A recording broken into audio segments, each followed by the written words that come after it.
This JEE Advanced 2023 physics question can be easily solved by using four formulae, and those four formulae are: first is P equals m into VCM, where P is impulse applied and VCM is velocity of center of mass.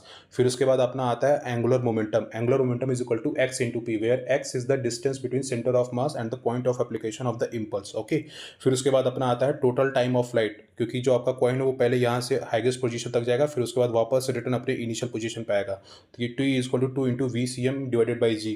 फिर उसके बाद अपने पास last formula है theta total is equal to two N pi. Theta total क्या है यहाँ पे?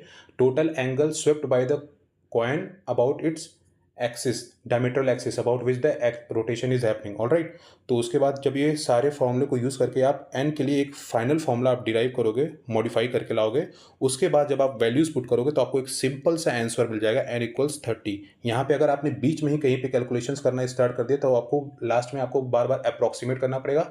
फिर आपको आप एट द एंड आप एक अप्रॉक्सीमेट वैल्यू एन के लिए लेके आओगे. लेकिन अगर आप एकदम लास्ट में करोगे, देखो यहाँ पे ईजिली सॉल्व हो गया. यहाँ पे ऑलराइट, पाई से पाई कैंसिल हो गया, सब कुछ कैंसिल होगा, आपको यहाँ पे एक सिंपल इंटीग्रल वैल्यू मिल गई. Alright, so this is about the solution of this question.